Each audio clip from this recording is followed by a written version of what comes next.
அடிக்காதீங்க, வலிக்குது.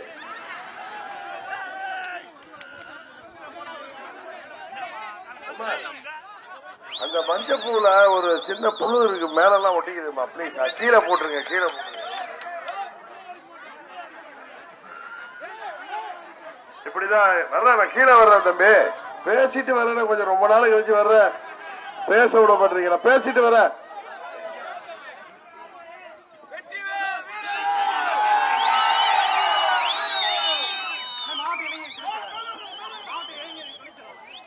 பேரு யாரு? கிளை செயலாளர் எங்க இருக்காரு? யாரு கிளை செயலாளர்? சரி,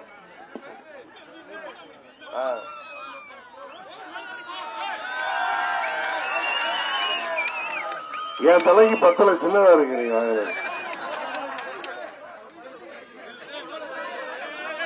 யாரு செயலாளர்? யாரு செயலாளர்? கிளை செயலாளர் தம்பி, நான் கீழே வந்து வாங்கிக்கிறேன். வெயிட் என்னால தாக்க முடியாதப்பா, கீழே. இப்ப முன்ன வந்தப்ப சின்ன பையன், நாம வயசாயிட்டியா கொஞ்சம் முடியும். ஏமாட்டி ரொம்ப வருஷம் கழிச்சு வர்றல, எனக்கு 60 வயசு ஆயிட்டு இருப்பேன். பார்த்தா தெரியல, இருந்தாலும் கொஞ்சம்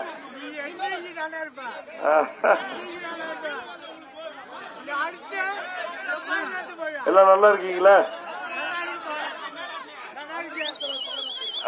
பாலாப்பட்டி மணிகண்டன்.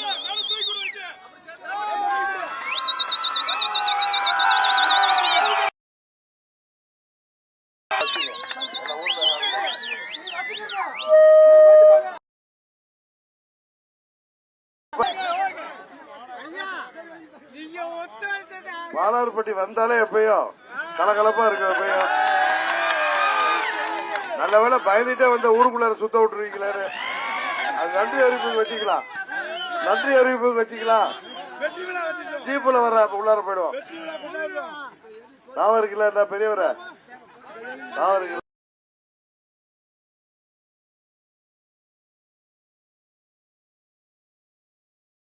ஒதுக்கி இருந்தோம். இப்ப மீண்டும் வந்துட்டு உங்கள்ட்ட, உங்க கையில தான் இருக்கு. நீங்க ஜெயிக்க வச்சாதான் நான் எம்பி ஆக முடியும். பாலாறுப்பட்டியில ஒரு ஓட்டு குறையாம குக்கர் சின்னத்துல போட்டீங்கிற பெருமை எனக்கு சேர்த்து. நம்ம ஊருக்கு என்ன வேணும்னு கிளைச்சாளர் ஒண்ணுமே எழுதி கொடுத்திருக்காரா? அம்மன் கோயில் கட்டித்தரவும், ஆற்றுப்பாலம் வேணும். இந்த ஆற்றுப்பாலம் உப்பார்பட்டியிலையும் கேட்கிறாங்க, இதுலயும் உப்புக்கோட்டையிலையும். எங்க உள்ள இந்த பாலம்? பாலாறுப்பட்டி டு சரி சரி. எனக்கு என்ன வேணும்னு தெரிஞ்சாதானே நான் செய்ய முடியும். உங்களுக்கு பசிக்குன்னு தெரிஞ்சாதானே நான் சாப்பாடு போட முடியும். இப்ப நம்ம ஊருக்கு கோயில் கட்டித்தரேன்னு கேக்குறீங்க, கௌரவமா கேக்குறீங்க. இதை விட்டுட்டு எத்தனை லட்சம் ஆனாலும் நான் கட்டித்தரேன். சரியா? நான் தருவேன், உங்களுக்கு தெரியும். அதை விட்டுட்டு 300 500ன்னு அதிகமா இருக்குல்ல நம்மளுக்கு. அது நம்ம இப்ப 99ல நின்ன நீங்க என்ன காசு கேட்டீங்களா இல்ல நான் கொடுத்தனா? வைக்க வச்சீங்க. 2004 நீங்க நல்லா போட்டீங்க, இருந்தாலும் கொஞ்சம் ஓட்டுல தோத்தோம். அதுக்கப்புறம் 6 வருஷம் எம்பியா இருந்தப்பல ஏதாவது நம்ம ஊருக்கு தேவையானது செஞ்சிருக்கோம். இப்ப ஒரு புது பழக்கத்தை கண்டுபிடிச்சிருக்காருங்க இந்த பழனிசாமி வந்ததுக்கு அப்புறம். 500 1000 கொள்ளையடிச்ச காசு எல்லாம் அன்னைக்கு அண்ணாமலை சொன்னாரு பாருங்க. ஆளுங்கட்சி கொஞ்சம் இருப்பா, ஆளுங்கட்சி என்ன பேச விடுப்பா, அப்புறம் நீ பேசலாம். ஆளுங்கட்சி அன்னைக்கு பாஜக தலைவர் அண்ணாமலை வந்து பேசினார்ல, எல்லாம் கேட்டிருப்பீங்க. கஞ்சா போதை மருந்து வித்த காசு எல்லாம் உங்களுக்கு கொண்டாந்து கொடுக்க வருவாங்கன்னு சொன்னாரா இல்லையா? இந்த 500 நம்ம தொகுதி உள்ளா குளிச்சாலும் 50 கோடி தான் ஆகும். அது ஒன்னும் பெரிய விஷயம் இல்ல. எனக்கு கோயில் கட்டி தந்தோம். யாரும் நம்ம ஊர்ல ஒரு புள்ள படிக்கிறதுக்கு ஸ்கூல் ஃபீஸ் கட்டணும், காலேஜ் ஃபீஸ் கட்டணும், யாருக்காவது உடல்நலம் சரியில்லை, மருத்துவ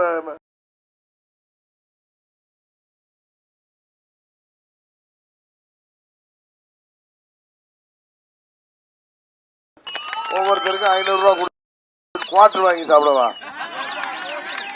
என்ன காலியே இப்ப ஒரு மாதிரியா தான் இருக்காரு, என்னன்னு தெரியல. மிலிட்டரி கரெக்டா காலி கொஞ்சம் நீ கொஞ்சம் ஒரு மாதிரி ஒரு மார்க்கமா இருக்கு காலி சாயங்காலத்துல.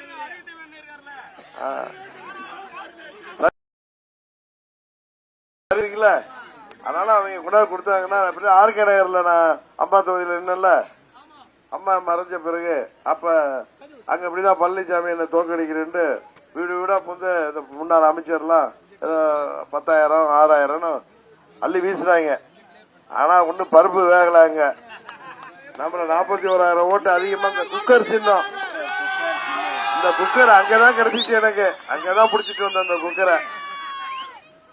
ஜெயிச்சதுக்கு அப்புறம் நன்றி சொல்ல போவேன் இங்க வந்தெல்லாம். அது மாதிரி இதே மாதிரி ஜீப்புல போன சின்ன சின்ன தெரு, அந்த ஒரு வயசான அம்மா 70 வயசுக்கு மேல இருக்க அந்த பெரியம்மா மாதிரி எனக்கு ஆரத்தி எடுத்து பொட்டுலாம் வச்சு நல்லா இருப்பான்னு வாழ்த்துருந்துச்சு.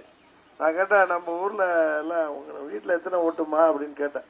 என் வீட்டுல 6-7 இருக்குப்பா, 70,000 கொடுத்தான் பழனிசாமி. நான் ஒண்ணுமே தரலையம்மா. இல்ல நான் தேனியில கேள்விப்பட்டிருக்கேன், நீ ஊருக்கே செய்வேன்னு தெரியும் எனக்கு. இவங்க யாரு, அவங்க அப்பா வீட்டு காசையா கொடுக்குறான். அந்த அம்மா நல்லா கேட்டுச்சு. மைக்க வேற நம்ம போய் பக்கத்துல புடிச்சிட்டான். அப்பா வீட்டு காசையா கொடுக்குறான், எல்லாம் எங்க காசை கொள்ளையடிச்சு வச்சுக்கிட்டு எங்களுக்கே கொடுக்குறான். முதலமைச்சர் ஆக்கின உங்களுக்கு துரோகம் பண்ணால நாங்க அவனை மெட்ராஸ் பாசையில வச்சு செஞ்சிட்டோம் அப்படின்னாங்க. இதுதான் புரிஞ்சுக்கங்க. நீங்க ஆளுங்கட்சியா இருக்கட்டும், அவன் கஞ்சா காசை கொண்டு வருவான், கரெக்ட் தானே? பழைய ஆளு அவன் எல்லா காசையும் அவன் தான் வச்சிருக்கான், கரெக்டா? அதை கொண்டாந்து கொடுத்து ரெட்டையில காமிச்சு ஈனி இழிச்சு நிப்பாங்க. ரெட்டையில இப்ப அது அம்மா சின்னம் கிடையாது. நான் அம்மா இருந்த வரைக்கும் தான் அது அம்மா சின்னம். இப்ப ஆர்கே நகர்ல அம்மா 2016 நின்னப்ப ரெட்டையில நின்று ஜெயிச்சாங்க. 1.5 வருஷத்துல நான் குக்கர்ல நின்னப்ப அந்த மக்கள் எனக்கு குக்கர்ல ஓட்டு போட்டாங்க. அவங்களுக்கு அந்த வித்தியாசம் தெரியுது. பாலாறுப்பட்டி சொந்த பந்தத்துக்கு தெரியாதா என்ன? உங்களுக்கு ஒரு ஓட்டு கூட நீங்க வேஸ்ட் ஆகக்கூடாது. என்ன பெரியமா மறந்துட்டு அதெல்லாம் குத்திராதீங்க. எனக்கு அது கௌரவ பிரச்சனை. பாலாறுப்பட்டி பூத்துல விசாரிப்பாங்க, ஒரு ஓட்டு கூட வீணாக கூடாது. அது மாதிரி வீட்டுல யாரும் தங்கிடாம ஊருக்கு போகாம 19ஆம் தேதி ஒரு நாளுக்கு 100% பாலாறுப்பட்டியில ஓட்டு விழுந்துச்சு சொல்லணும். என்ன செயலாளர், எங்க ஊராட்சி செயலாளர் சும்மா எனக்கு இந்த தொப்பி வைக்கிறதெல்லாம் கிடையாது, ஓட்டு வாங்கி கொடுக்கணும். ஆமா சரிதானே? எல்லாரையும் அழைச்சிட்டு போய் ஓட்டு போட வைக்கிறோம். அப்பதான் அது பெருமை எனக்கு, கரெக்டா?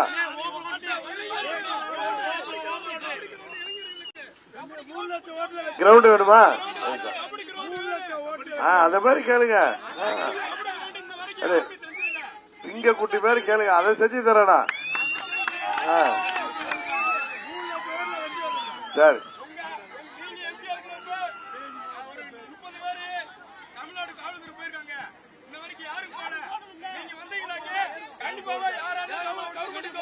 நீங்க கபடி விளையாண்டு ஒலிம்பிக்ல போய் விளையாடுற அளவுக்கு நம்ம கிரவுண்ட் போட்டு கொடுத்துருவோம், ட்ரைனிங் வச்சிருவோம். வாழ்த்துக்கள். குக்கர் சின்னத்துல வாக்களிங்க.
நெஞ்சார்ந்த நன்றியினை சொல்லி உங்க வீட்டு பிள்ளை டிடிவி தினகரன் அவர்கள் புத்தர் சின்னத்திலே வாக்குறுதி கேட்டு வந்து கொண்டிருக்கின்றார்.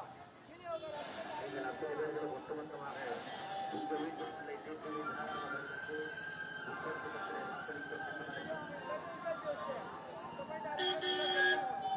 வணக்கம் வாக்காளர்கள்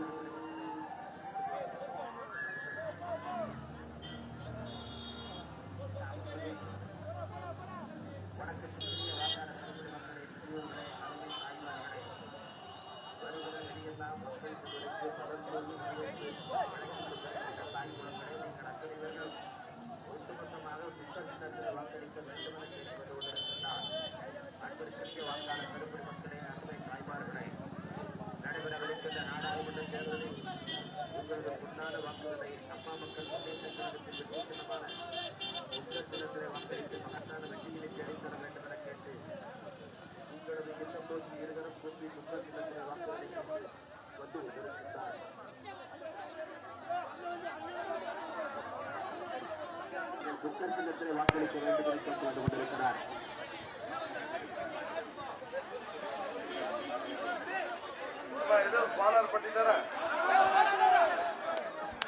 சகோதர சகோதரிகள உங்கள் வீட்டு பிள்ளை ஆகிய என்னை போதும் போதும் துக்கல் சின்னத்தில் வாக்களித்து வெற்றி பெற செய்ய வேண்டுமாய் பணிவன்போடு கேட்டுக் கொள்கின்றேன்.